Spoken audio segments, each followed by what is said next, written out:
¿Cuánto vale el oro de un pueblo cuando lo confiscan en nombre de una deuda que nunca eligió?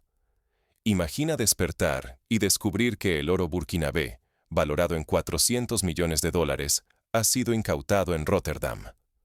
Oro extraído con las manos y el sudor de su gente, ahora retenido lejos de África, bajo la justificación de obligaciones pendientes con el Fondo Monetario Internacional. Para los líderes de Burkina Faso, esto no fue cumplimiento de la ley. Fue robo, a plena luz del día.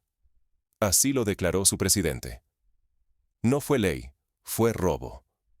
Resumiendo la indignación de un continente cansado de ver sus recursos arrebatados bajo pretextos legales que nunca eligió ni firmó. La reacción internacional no tardó. Occidente, desde Washington hasta Bruselas, exigió pagos inmediatos. Pero la verdad es incómoda. África nunca eligió esas deudas. Son cargas heredadas de pactos coloniales y políticas impuestas, responsables de décadas de dependencia y desigualdad. ¿Con qué derecho retienen la riqueza de quienes han pagado tantas veces por un mundo que nunca los deja libres? Aceptar la incautación como norma significa resignarse a que África pierda para siempre el control de su propia riqueza. Pero resistir, desafiar ese sistema, podría cambiar el destino de generaciones. Podría ser el inicio de una era en la que el oro africano ya no financie escuelas y hospitales lejanos, sino el futuro de sus propios pueblos. Vamos a entender por qué esta confiscación sacudió los cimientos del sistema financiero global y cómo una sola decisión encendió la chispa de una revolución económica sin precedentes. Descubramos cómo la noticia del oro confiscado se volvió el grito de resistencia en las calles de Ouagadougou y marcó un antes y un después en la historia de África.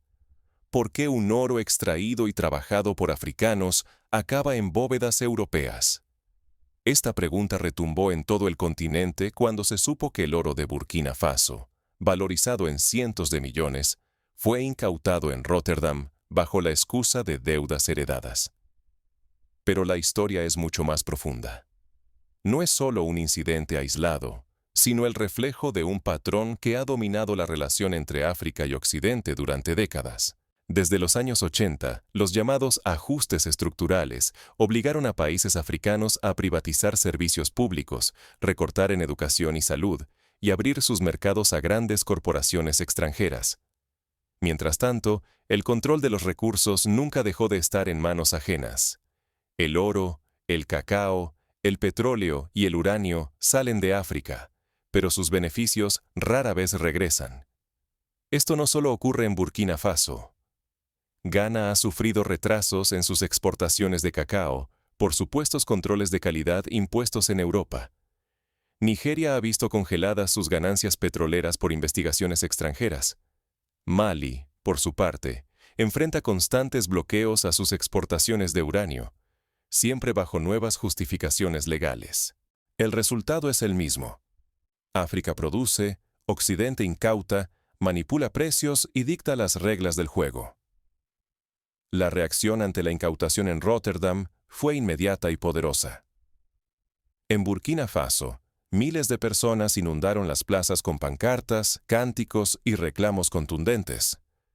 Nuestro oro paga sus escuelas, mientras las nuestras no tienen libros.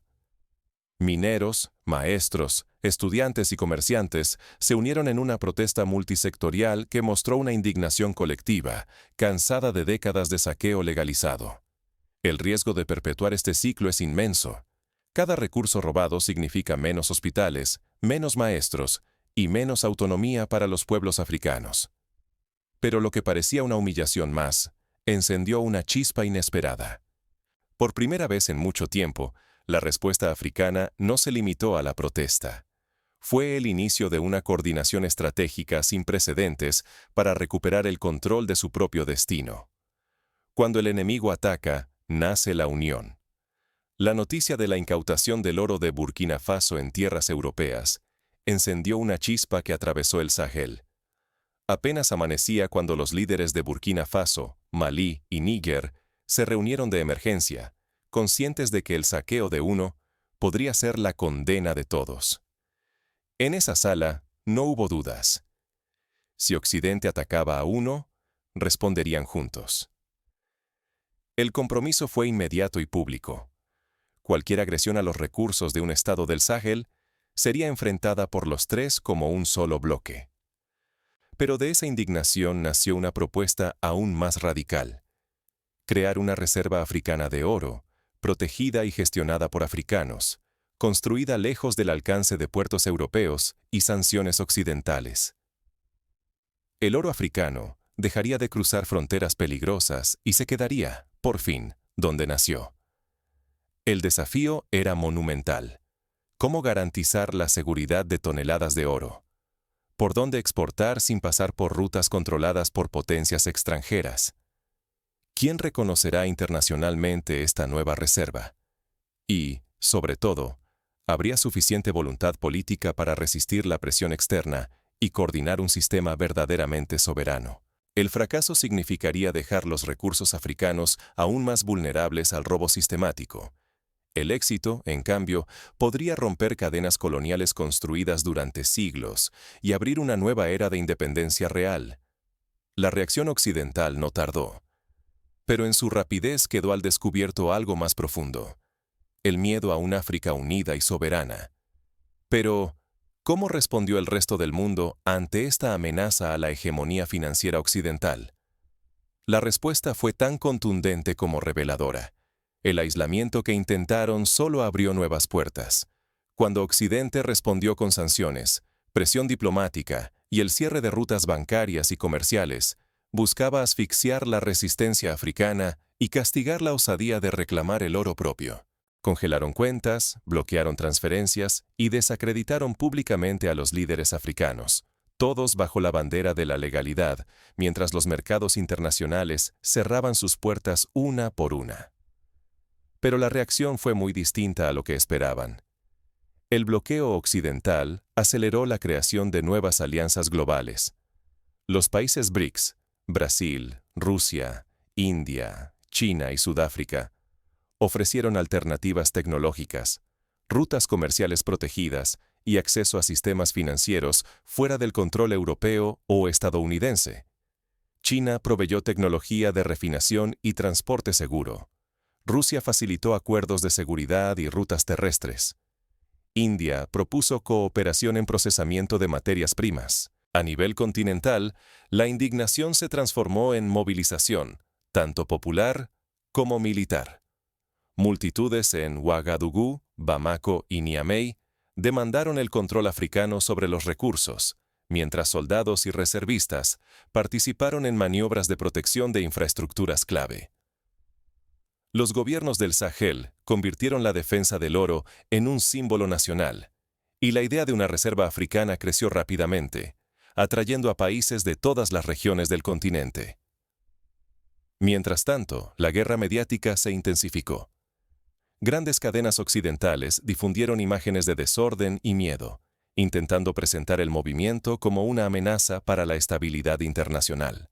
Analistas y diplomáticos hablaron de populismo peligroso y aislamiento suicida, apostando a quebrar la moral de los líderes y deslegitimar su causa ante la opinión mundial. Sin embargo, el riesgo del aislamiento traía consigo una oportunidad histórica: abrir mercados valuados en billones de dólares, acceder a tecnología propia y crear alianzas genuinas lejos de las cadenas coloniales. Cada sanción occidental fue respondida con un nuevo acuerdo, cada cierre de puerta con la apertura de una alternativa. África dejó de mendigar acceso y pasó a negociar desde la fuerza de sus recursos y su unidad emergente. Las pruebas irrefutables sobre el verdadero objetivo occidental, filtradas por funcionarios y medios independientes, terminaron por cambiar el relato global. Ahora, la pregunta no era si África podía sobrevivir al aislamiento, sino cuánto tiempo más el mundo aceptaría que una región entera fuera despojada de su riqueza en nombre de compromisos impuestos. Y así, lo que comenzó como un acto de castigo se convirtió en el impulso definitivo para una revolución económica africana. El siguiente paso: transformar esta resistencia en una nueva arquitectura financiera para el continente. Del robo a la revolución. Así nace la nueva África. Las filtraciones lo dejaron al descubierto. Occidente no solo planeaba una escalada de presión económica tras la incautación del oro de Burkina Faso, sino que existían planes detallados para desestabilizar gobiernos africanos e incluso intervenir militarmente si la resistencia se extendía. Los documentos secretos mostraban una sola verdad. El miedo occidental a perder su dominio monetario era real y profundo. La confiscación del oro no era un simple acto legal, era una advertencia calculada. Pero en vez de ceder, los líderes africanos respondieron con unidad. Se movilizaron recursos y alianzas. Comenzó la construcción de bóvedas subterráneas en suelo africano, refinerías modernizadas con tecnología importada de nuevos socios como China e India, y rutas de transporte protegidas por fuerzas regionales.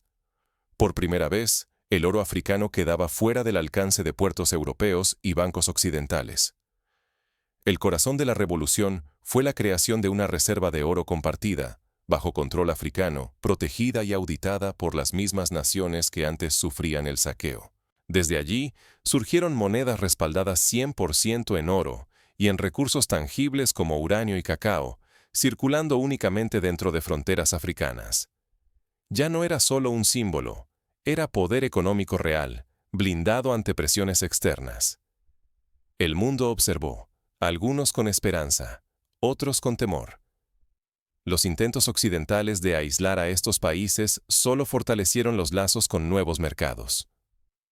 Los BRICS abrieron líneas directas de compra y venta. Rusia y China ofrecieron rutas y tecnología, y la diplomacia africana consolidó una voz única en foros internacionales, exigiendo respeto y equidad. Pero el riesgo era claro. Esta independencia financiera solo podía mantenerse si la unidad africana era robusta y si se protegían los logros recién alcanzados. La amenaza de sabotaje, sanciones y desinformación seguía latente, obligando a cada nación y ciudadano a decidir hasta dónde estaban dispuestos a defender su soberanía. Ahora, ¿qué significa este cambio histórico para cada africano y para el resto del mundo? Descubriremos cómo la vida cotidiana, las oportunidades y la percepción internacional cambian cuando África controla, por fin, su propio destino económico. El oro incautado nunca volvió, pero su pérdida fue la chispa de la libertad. Aquel oro, extraído con el sudor de miles de manos burkinesas, jamás regresó a su tierra. Sin embargo, su robo expuso el mecanismo brutal y sistemático que durante décadas mantuvo a África encadenada a intereses ajenos. La indignación que recorrió Ouagadougou despertó algo mayor que el deseo de justicia. Encendió la llama de la soberanía y la unión regional. Por primera vez, los líderes del Sahel se miraron a los ojos y comprendieron que proteger la riqueza propia era la única vía para decidir el rumbo del continente. La incautación del oro de Burkina Faso no fue solo un golpe económico. Fue una lección dolorosa. Quien no protege su riqueza, nunca será dueño de su futuro. Occidente apostó a la sumisión africana, pero encontró determinación. La creación de reservas de oro africanas, fuera del alcance de bancos y puertos extranjeros, se volvió símbolo de resistencia y futuro. Lo que el sistema financiero internacional presentó como legalidad fue desenmascarado como saqueo legitimado por leyes impuestas. Las sanciones y el aislamiento solo sirvieron para estrechar la cooperación africana y abrir nuevas rutas con aliados que nunca antes se habían considerado. El control propio reemplazó la dependencia. La unión regional, impulsada por la humillación, se transformó en el arma más poderosa contra el dominio externo. Así, aunque el oro físico nunca retornó, su ausencia se convirtió en una presencia aún más fuerte. La conciencia colectiva de que África solo será libre cuando defienda lo suyo y cierre filas ante el saqueo disfrazado de ley. Ahora la pregunta fundamental permanece. ¿Está África preparada para sostener esta nueva independencia frente a desafíos aún mayores?